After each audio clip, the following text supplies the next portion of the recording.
ये सर आ रहा है। ठीक है।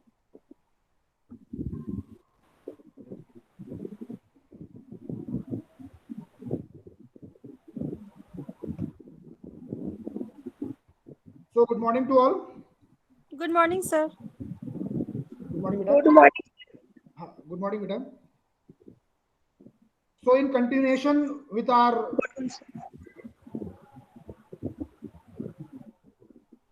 process chemistry,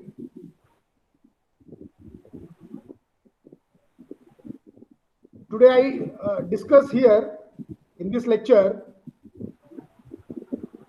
the synthetic strategies or the synthetic strategy which are involved in process chemistry. So earlier I discussed regarding the introductory part of what is the process chemistry, its introductory part including its application.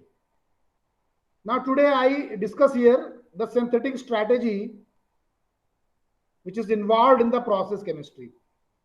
मतलब कि हमने पहले discuss कर लिया है, इससे पहले वाली क्लास में अपन ने डिस्कस किया हुआ है कि प्रोसेस केमिस्ट्री क्या है, उसके एडवांटेज क्या हैं और किस लिए हम उसको यहाँ पर एम फॉर्म में अपने फार्मास्यूटिकल केमिस्ट्री में पढ़ रहे हैं।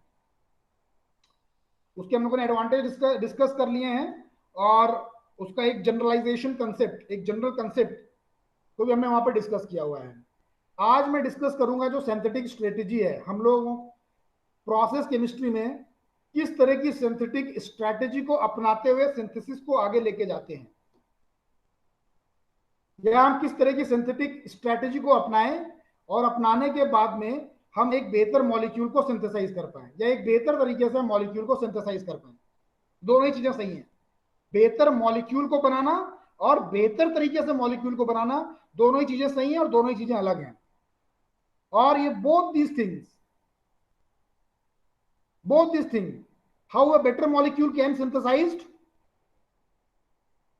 and how an efficient process is used to synthesize a molecule, both have their own importance here in terms of synthetic strategy involving in organic chemistry or advanced process organic chemistry, advanced process chemistry.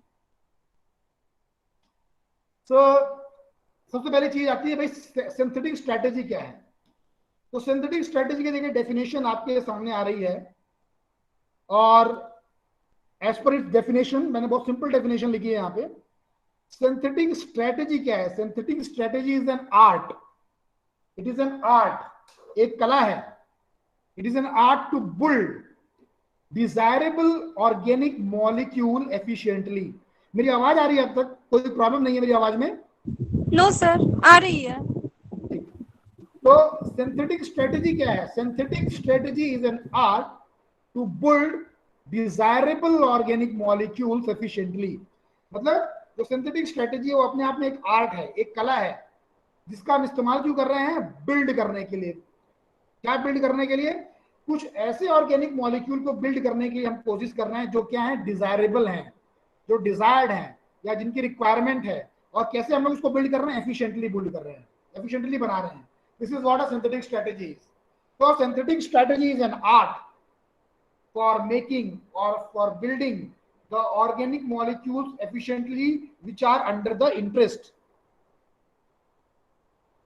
This is the prime definition of synthetic strategy.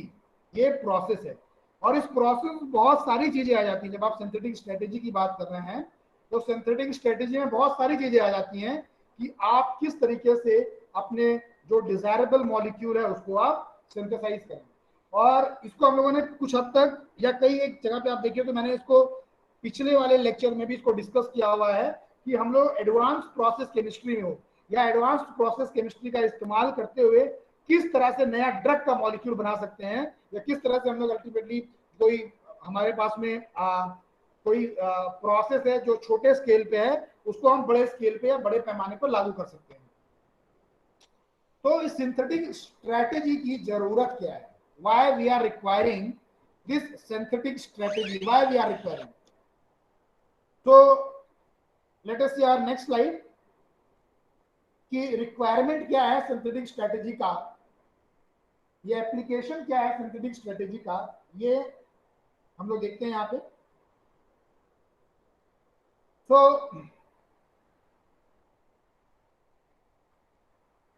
सबसे पहली चीज जो synthetic strategy होती है, जिसको हम synthetic strategy बनाते हैं, सिंथेटिक स्ट्रेटेजी को हम फॉलो करते हैं, उसका सबसे पहला पर्पज है, it's very first purpose is production of organic compound for commercial interest. ये सबसे बड़ा और प्राइम उद्देश्य है किसी भी सिंथेटिक मॉलिक्यूल को बनाने का। और सिर्फ सिंथेटिक या किसी मॉलिक्यूल को सिंथेसाइज करना जरूरी नहीं है। ऐसा नहीं कि भाई आपके दिमाग में कोई रिएक्शन आई या आप चाहते हैं आपको कोई मॉलिक्यूल बनाना है, तो you just arranged all your reactant and you have just gone for the synthesis as per your interest. नहीं, ऐसा नहीं है। हाँ, आप लैब के पॉइंट ऑफ व्यू से कर सकते हैं, लेकिन जो सिंथेटिक स्ट्रेटेजी का एक एम है, जो उसका एप्लीकेशन है, वो ये कह रहा है कि भाई आप स्ट्रेटेजी क्यों फॉलो कर रहे हैं। आप स्ट्रेटेजी इसलिए फॉलो कर रहे हैं ताकि आप किसी ऑर्गेनिक कंपाउंड को बनाएं जिसका कमर्शियल इंटरेस्ट है। और जब आप किसी ऐसे ऑर्गेनिक मॉलिक्यूल को बनाएंगे जिसका कमर्शियल इंटरेस्ट है, तो ऐसे मॉलिक्यूल को आपको, जिस भी मॉलिक्यूल का लार्ज अमाउंट में आपको बनाना है, बहुत बड़े पैमाने पे बनाना है, क्योंकि उसका कोई कमर्शियल इंटरेस्ट है, तो वहां पर सिंथेटिक स्ट्रेटेजी का बहुत बड़ा रोल है। मान लीजिए कोई मॉलिक्यूल जो कन्वेंशनल मेथड से बन रहा है, उसमें कन्वेंशनल मेथड में कुछ प्रॉब्लम्स हैं, कुछ लेक्यूने हैं, लेकिन वहीं पर अगर आप सिंथेटिक स्ट्रेटेजी को फॉलो करते हुए कोई बेहतर मॉलिक्यूल बना रहे हैं जिसका कमर्शियल इंटरेस्ट है, तो उस मॉलिक्यूल को बनाने के बाद में वो मॉलिक्यूल एक छुपा हुआ मॉलिक्यूल नहीं रहेगा। That molecule will be a fruitful molecule, जिसको बाकी भी इंडस्ट्रीज अपने पर्पस पे बनाएंगी, क्योंकि उससे वो अपना प्रॉफिट जनरेट कर सकते हैं। तो दिस इज वाई एक एप्लीकेशन है सिंथेटिक स्ट्रेटेजी का, कि सबसे पहली चीज है कि भाई हम जिस सिंथेटिक स्ट्रेटेजी से हम कुछ ऐसे मॉलिक्यूल्स को बना सकते हैं बड़े पैमाने पे जिसका कोई कमर्शियल इंटरेस्ट हो, और उससे अगर कोई इंडस्ट्री उसको बना रही है तो उसको लगातार प्रॉफिट हो। कोई भी इंडस्ट्री, अगर इसको हम लोग कमर्शियल पॉइंट ऑफ व्यू से देखें, तो कोई भी केमिकल इंडस्ट्री, कोई भी फार्मा इंडस्ट्री किसी भी ऐसे मॉलिक्यूल को सिंथेसाइज नहीं करेगी, कतई भी सिंथेसाइज नहीं करेगी, जब तक उस मॉलिक्यूल का उनको एक आउटपुट ना मिले, उनको मॉलिक्यूल को सिंथेसाइज करने के बाद में उनको उसका लाभ ना मिले सिंथेसाइज करने का।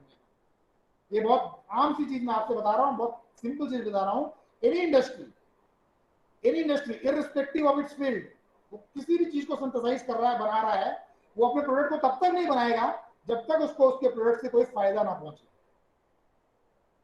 तो this is the one aim of synthetic strategy, कि आप जिस मॉलिक्यूल को बनाना चाहते हैं, आप जिस मॉलिक्यूल को बना रहे हैं, सिंथेटिक स्ट्रेटेजी के द्वारा आप उस मॉलिक्यूल कैसे बनाएं ताकि उससे कमर्शियल बेनिफिट हो या कमर्शियल मॉलिक्यूल ऑफ इंटरेस्ट को आप डील कर पाए। पहली बात। दूसरी बात, production of novel potentially bioactive molecules, production of novel potentially bioactive molecules। तो किसी पर्टिकुलर सिंथेटिक स्ट्रेटेजी को फॉलो करके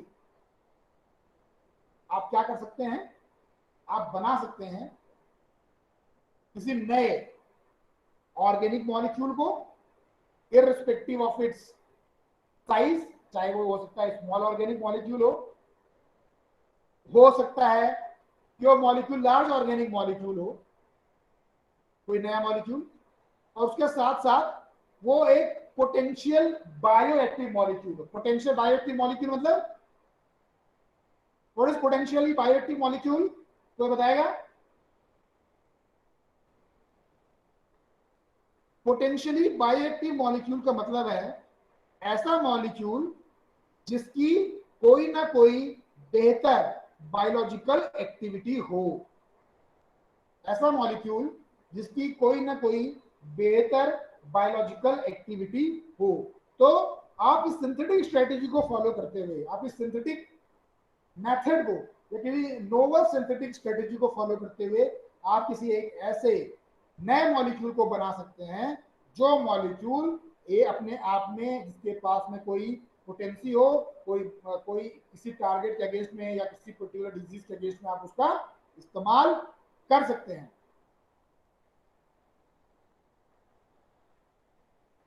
नेक्स्ट देखते हैं और क्या हमारे पास में इसके फायदे हैं सिंथेटिक स्ट्रेटेजी के, हम क्यों उसको यूज करना है, what is the requirement. So the next requirement is to overcome the challenges involved in synthesis of very complex natural products. So this is also one of the prime goal, one of the prime aim of designing any synthetic strategy for yielding a particular molecule or sets of molecule. तो यहां मैं अगर आपसे बताऊं, जैसे मैंने लिखा हुआ है यहां पर, that I have quoted here, overcome challenges to synthesize very complex natural products. So once you have gone through the structure of many organic molecules which are obtained from the natural resources, these organic molecules which are obtained from the natural resources or the molecules which are said to be the natural product are, in a general sense, they are very complex in nature. Their structure is too complex. And because of their complex nature, because of their complex structure, it is very difficult for us to get the molecule be synthesized in the lab, or the molecule requires, or because of this complexity in its structure, that molecule requires a novel method for synthesis.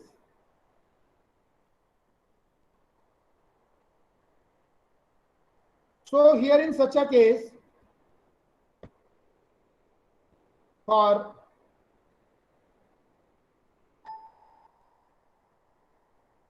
natural products or a natural molecule which are itself in complex in nature, we have to follow or we have to make some synthetic strategy, a very straightforward synthetic strategy, so that if it is required, we can make that product right in the lab.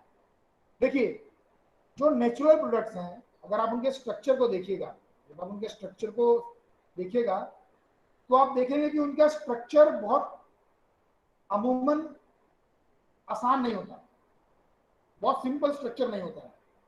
और जो natural product हैं उनका structure बहुत complex होता है. It is having a very complex structure, very complex structure, अगर आप natural product देखेंगे तो. और कुछ एक नेचुरल प्रोडक्ट होंगे जिनके अंदर स्ट्रक्चर के कॉम्प्लेक्स होने का कारण सिर्फ उनके स्ट्रक्चर को बड़ा होना नहीं होगा कि वो बहुत बड़ा मॉलिक्यूल है इसलिए हम कह रहे हैं कि उसका स्ट्रक्चर कॉम्प्लेक्स है. नहीं, ऐसा नहीं है.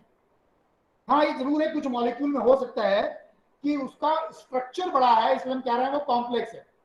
लेकिन अगर आप सही से उनके स्ट्रक्चर को देखेंगे तो these molecules are synthesized by certain sets of organic enzymes involved in a particular process, which ultimately not only makes the molecule complex in the nature, but they are also involved in generating the multiple chiral or the stereogenic centers within a molecule.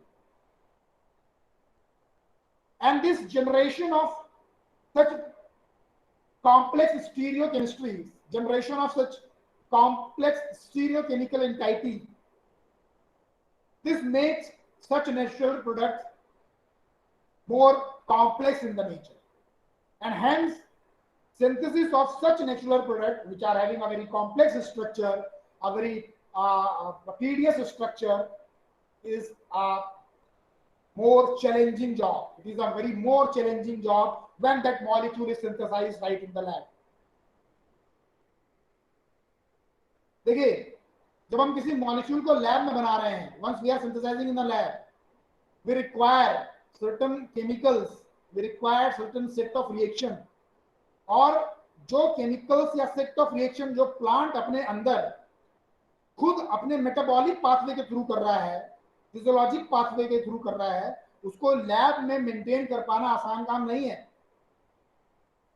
तो यहां पर अगर हमें उस molecule को, सबसे बेहतर तो यही होता है कि जो भी नेचुरल मॉलिक्यूल है उसको आप सीधे तौर पे कहां से ले लें, नेचुरल प्रोडक्ट से डायरेक्टली ऑब्टेन कर लें, उसको आप एक्सट्रैक्ट कर लें, नेचुरल प्रोडक्ट से उस मॉलिक्यूल को एक्सट्रैक्ट कर लें, वहां से ले लें, और लेने के बाद में आप उस मॉलिक्यूल को फर्दर कमर्शियल पर्पस के लिए प्यूरिफाई करने के बाद में इस्तेमाल कर लें। अब क्योंकि जो नेचुरल प्रोडक्ट है, वो नेचुरल प्रोडक्ट कोई जरूरी नहीं है साल के 12 महीना हमको मिल ही जाए। ये भी हो सकता है कि वो नेचुरल प्रोडक्ट जो है साल के कुछ स्पेसिफिक महीने में मिले और कुछ स्पेसिफिक मंथ में ना मिले। ये भी हो सकता है कि उस नेचुरल प्रोडक्ट की जो क्वांटिटी है उस प्लांट के अंदर, जो हमारा एक्टिव नेचुरल प्रोडक्ट है जिसको हम चाह रहे हैं कि हमारे पास आ जाए, उसकी क्वांटिटी बहुत कम है। ये भी हो सकता है कि जब जिस नेचुरल प्रोडक्ट को हम निकालना चाह रहे हैं उसको निकालने की जो प्रोसेस है वो बहुत कॉस्टलियर है। ये भी हो सकता है कि वो नेचुरल प्रोडक्ट जो है वो प्यूरिफाई फॉर्म में हम उसको ना एक्सट्रैक्ट कर पाए और बाद में हम उसको प्यूरिफाई भी ना कर पाए, ये भी एक प्रॉब्लम है। तो इन सारी प्रॉब्लम्स को टेक ओवर करने के लिए, इन सारी प्रॉब्लम्स को समाप्त करने के लिए हमें क्या करना है, हमको उस नेचुरल प्रोडक्ट को अपनी लैब में सिंथेसाइज करना है। और जैसा कि मैंने आपसे कहा कि जो नेचुरल प्रोडक्ट होते हैं वो अपने आप में कॉम्प्लेक्स हैं, उनका नेचर बहुत कॉम्प्लेक्स होता है। तो उस कॉम्प्लेक्स मॉलिक्यूल को सिंथेसाइज करने के लिए आपके पास में एक बहुत स्ट्रेट फॉरवर्ड सिंथेटिक स्ट्रेटेजी होनी चाहिए।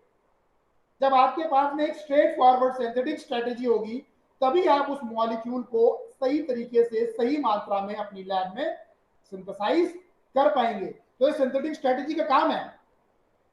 This is not an application, this is not an primary aim कि that method will overcome the various challenges which are involved in synthesizing the complex natural organic molecules.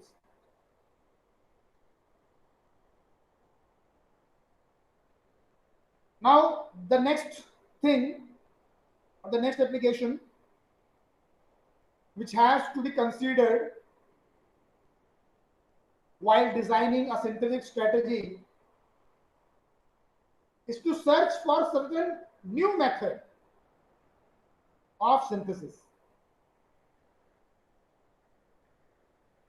So this is also one strategy, one aim of synthesizing the new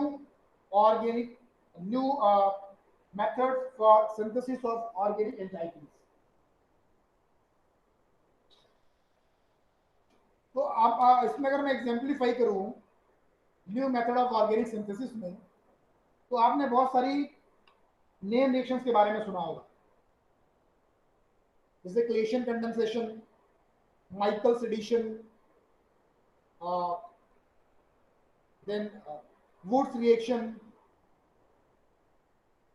There are numerous reactions are there. Corey synthesis, Beckmann's rearrangement, likewise. So all these reactions have some or other application in the synthesis.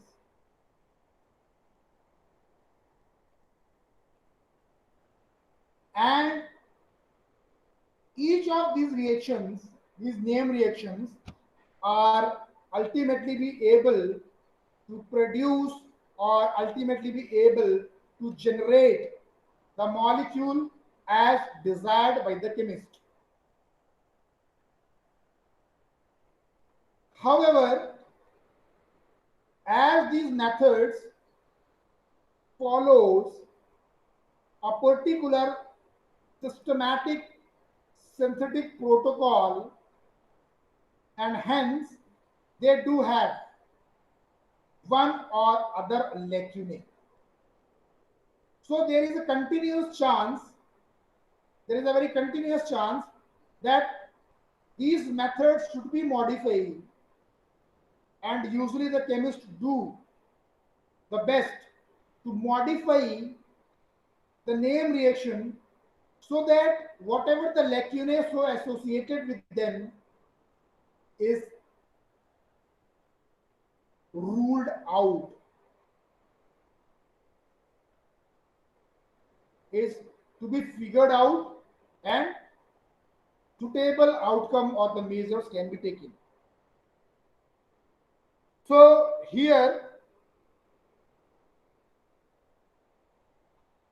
the synthetic strategy to help us to search for newer method of synthesis as per our requirement to synthesize or to obtain a target product, as well as to modify the existing methods so that the lacunae exist with the methods are overcome suitably and the product of interest can be produced. So these are the synthetic strategies. One more thing which I want to let you know, मैं एक point जो है आपको और बताना चाहूंगा यहाँ पे, हमने इसको उस बार भी डिस्कस किया था, पिछली बार भी मैंने इसको डिस्कस किया था, और इस पॉइंट को मैं यहाँ पर ऐड करना चाहूंगा कि सिंथेटिक स्ट्रेटेजी का बेटा एक मतलब और भी है, या उसका एक रिक्वायरमेंट और भी है कि हम ऐसा क्या करें, कि हम ऐसे कैसे स्टेप्स को फॉलो करें जो स्टेप या जो सिंथेटिक प्रोटोकॉल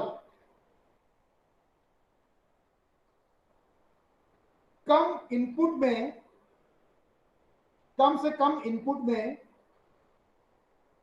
ज्यादा से ज्यादा आउटपुट दे सके. So this is also the prime requirement of synthetic strategy. So these are all the primary or the prime requirement involved in the synthetic strategy.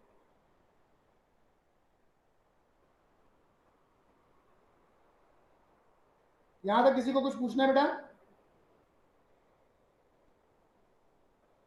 मेरी आवाज आ रही है आप लोगों को? Yes, sir. किसी कोई क्वेरी है बेटा? No, sir. All okay. Okay, हम लोग आगे चल रहे हैं बेटा. Okay, sir.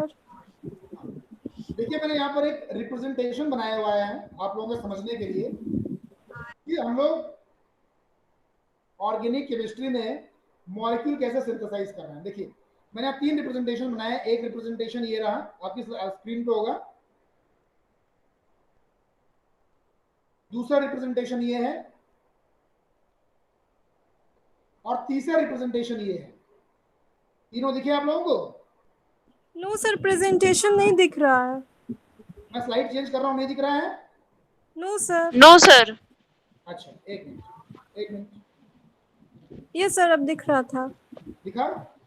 Yes, हाँ, sir. sir. ये वाला दिखा. हाँ गोल बना हुआ दिखा आप लोगों को? हाँ Yes, हाँ sir. सर दिखा. दूसरा मैं बना रहा हूँ, यहाँ पर 3 गोले बने हुए हैं शुरू में, फिर एक बड़ा हाँ गोला सर विजिबल है Yes, sir. विजिबल है.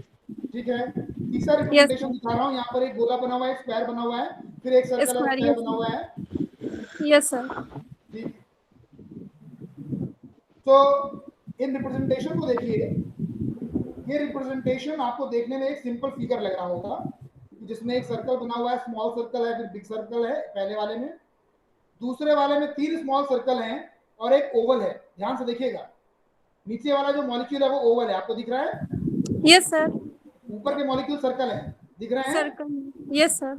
और फिर उसके बाद में आपका एक ओवल टाइप स्ट्रक्चर बना हुआ है, ओवल, यस। गोल सर्कल, ठीक है। और तीसरे वाले में आपका एक सर्कल है, एक स्क्वायर है, फिर एक सर्कल और स्क्वायर आपस में जुड़े हुए हैं, right? All these three diagrammatic representation are indicating the synthetic strategy, a simplest form of synthetic strategy which are involved for the synthesis of molecule. ठीक है? अब कैसे? देखो मैं बताता हूं। पहला जो डायग्राम दिख रहा है भाई आप लोगों को, हेलो, आपको दिख रहा है पहला diagram? Yes yes sir, sir. दिख रहा था। हाँ, तो देखिए इसमें क्या दिखा रहा है, व्हाट दिस इंडिकेट्स, यहां पर मैंने एक बनाया small circle, then arrow and then a big circle. Big circle, yes sir.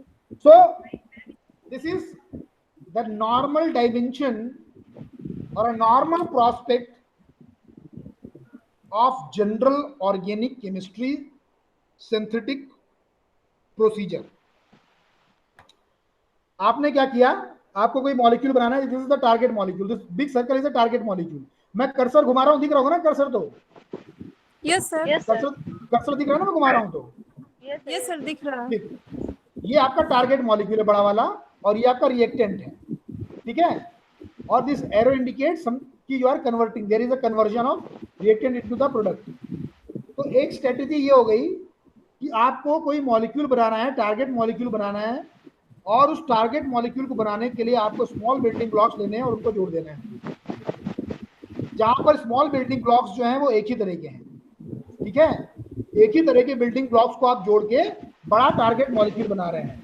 इसका एग्जांपल अगर मैं आपको दूं तो आपके पास प्रोटीन है, प्रोटीन का स्ट्रक्चर, पॉलीमर का नाम सुना होगा आपने, polymer. Yes sir, yes sir. Polymer में हम क्या करते हैं कि आपके पास जो मोनोमरिक यूनिट है, जो छोटा गोला मैं यहाँ बनाया हूँ, छोटा सर्कल, इन मोनोमरिक यूनिट को हम आपस में जोड़ देते हैं, और जोड़ने के बाद में एक बड़ा मॉलिक्यूल बना लेते हैं, बड़ा मॉलिक्यूल बनता है, यस सर।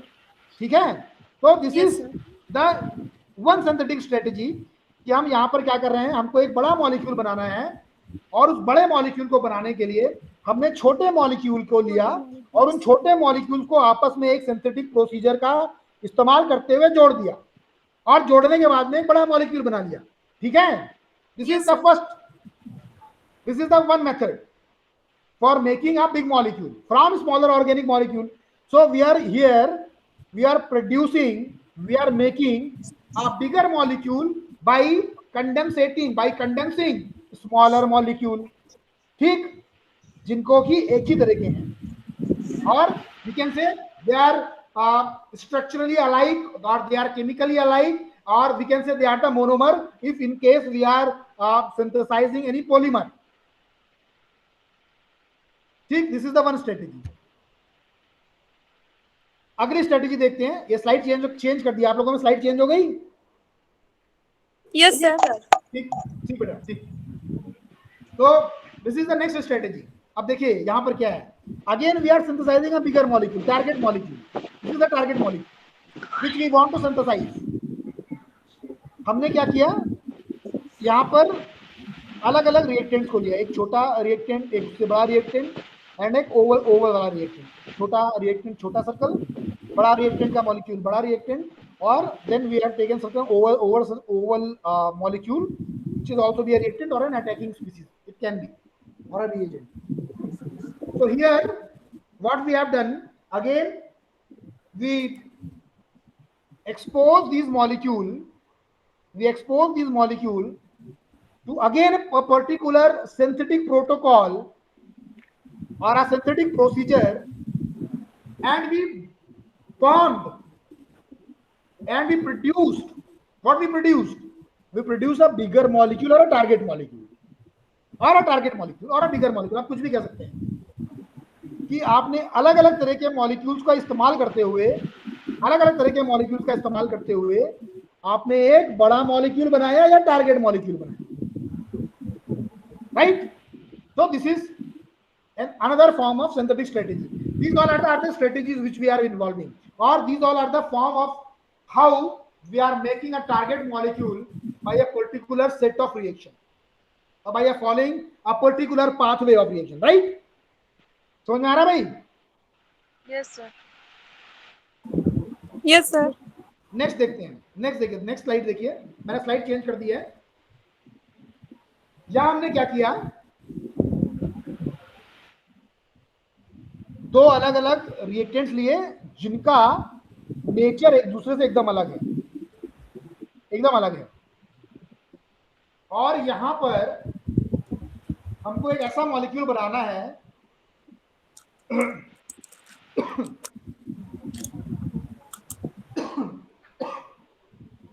एक minute please.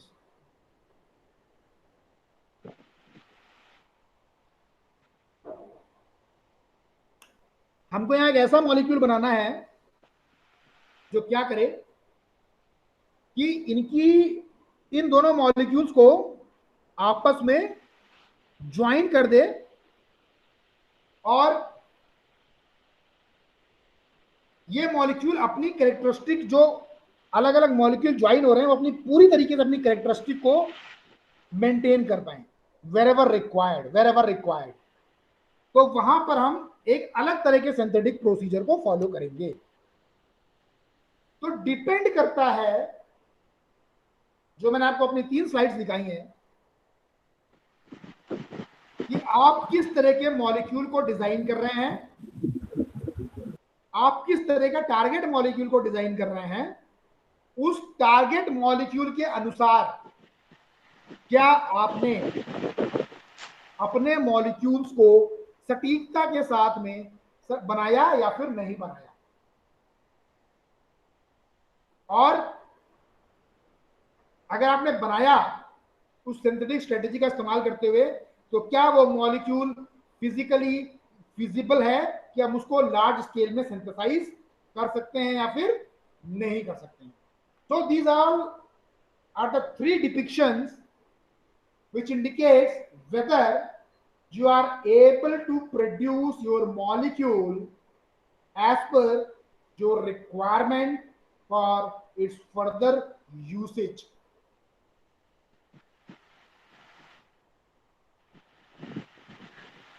So next slide देखते हैं हम लोग।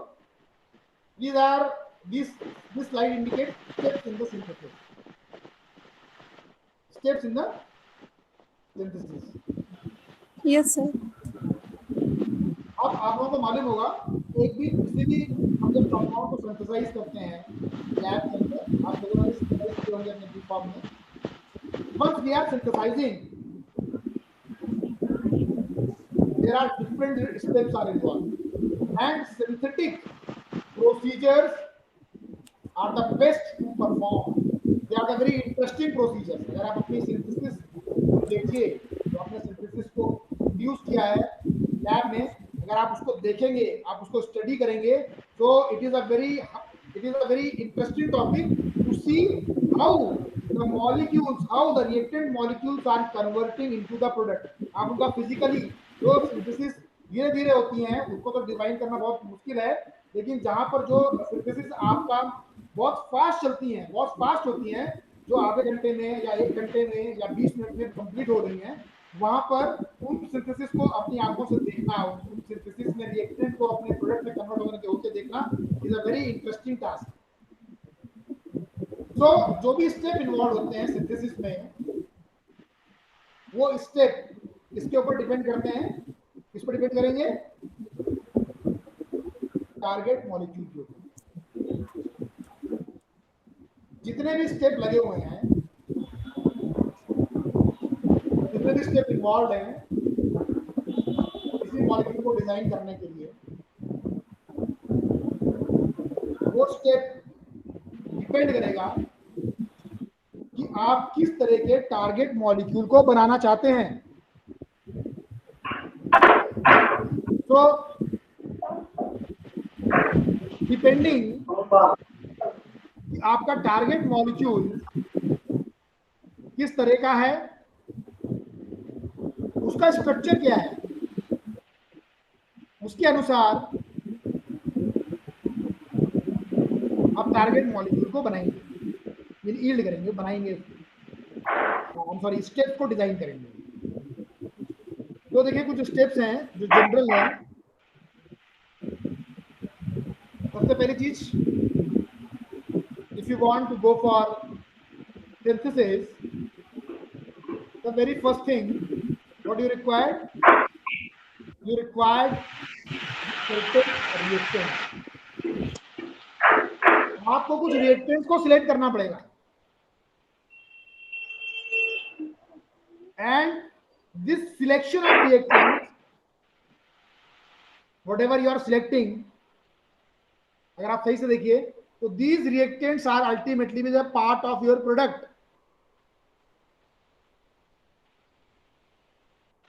तो इन जब आप रिएक्शंस को सिलेक्ट करेंगे, रिएक्टेंट को सिलेक्ट करेंगे, तो यहां पर इन रिएक्टेंट के सिलेक्शन के दौरान आपको यहां पर ध्यान रखना पड़ेगा कि आप जिस रिएक्टेंट को सिलेक्ट कर रहे हैं, क्या उस रिएक्टेंट का पार्ट, उस रिएक्टेंट का एक पर्टिकुलर स्ट्रक्चर, उसका एक पर्टिकुलर मोइटी, उसका एक पर्टिकुलर पार्ट उस प्रोडक्ट में जा रहा है या नहीं जा रहा है। This you have to rule out.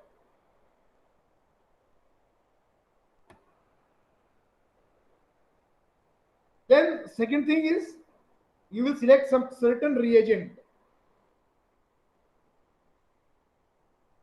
You have to select certain reagents, attacking reagents.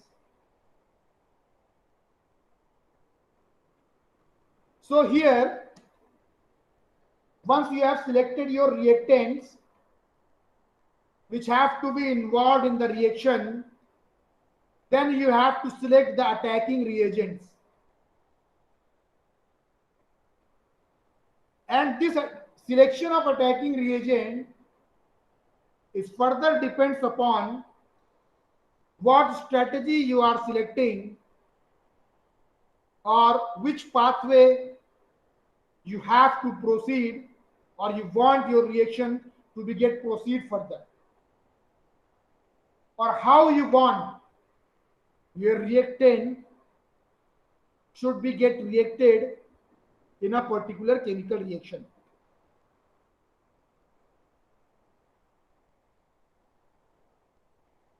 The next thing is the selection of solvent or a catalyst.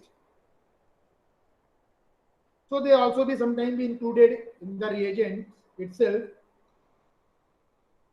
और सॉल्वेंट और कैटलिस्ट का अपना ही रोल है। जैसे कैटलिस्ट है तो कैटलिस्ट क्या करता है भाई, जब आप कैटलिस्ट को यूज कर रहे हैं तो वो करेगा क्या, वो एक्टिवेशन एनर्जी को कम कर देगा और कोशिश करेगा, या कोशिश नहीं करेगा, it will make more and more reactant molecule to pass across the energy barrier, and hence they are converted into from reactant to the product. It will help.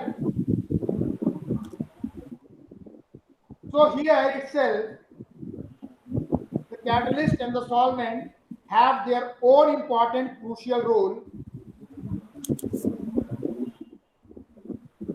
in the reaction.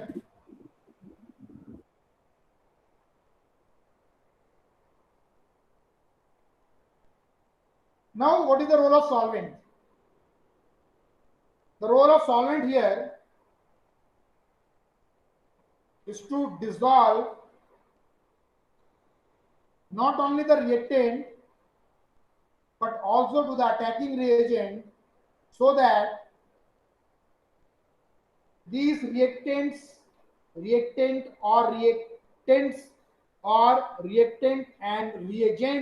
or reactants and reagents are come in proximity to each other at a molecular level, and hence they get be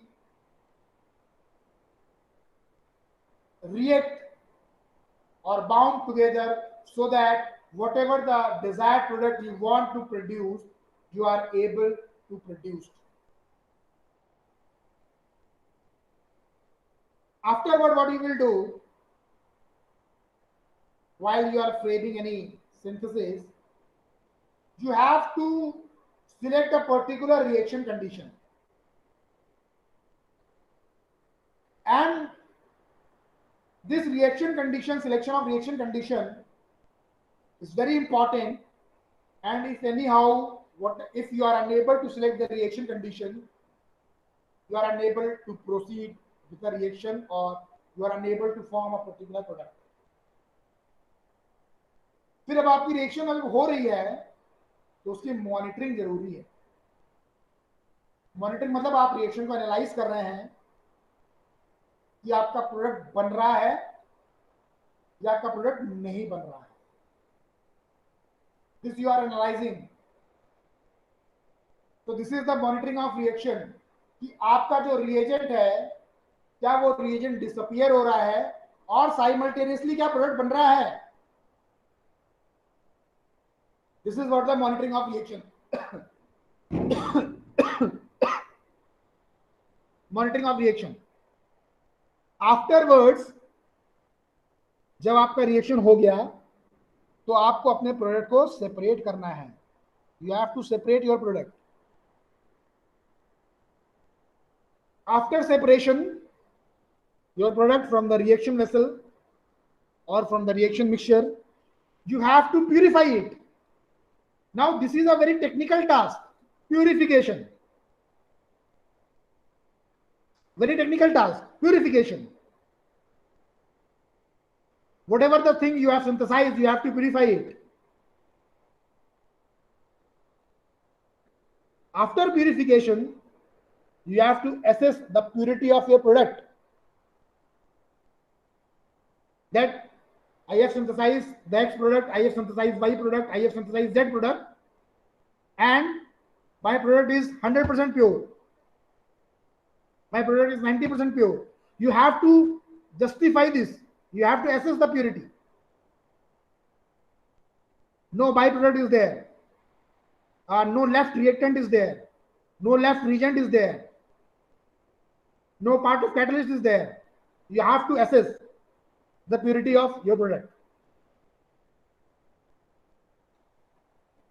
And further, you have to go for post-synthetic workout. Once you are done with your job of synthesis, various post-synthetic workouts are there. You have to characterize your product, and further you can proceed with its desirable properties or its further bioactivity, whatever it is required. It totally depends for what particular purpose the product was synthesized. You have to work out same. So these all are the steps which are involved in a synthesis or in a very general synthetic protocol.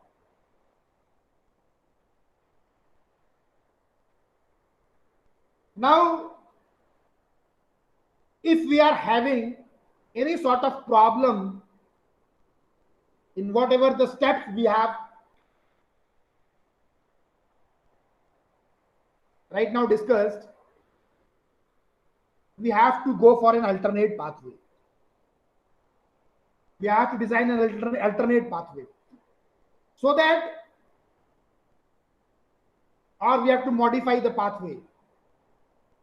Modify the various lacunae, rule out the various lacunae which are involved, and hence we are able to produce a particular product. So this is what the synthetic strategy is. I can see now your time is over anyhow. So I'm just leaving the class right now here. And if any one of you have a query, you can please ask me. And however, if the query will do knock in your mind afterwards, you can please do let me know. You will just type your query in the Google Classroom. I will reply for it. So Okay, sir. Okay, sir. Okay, thank you for the class. Thanks a lot. Thank you, sir. Thank you, Dr.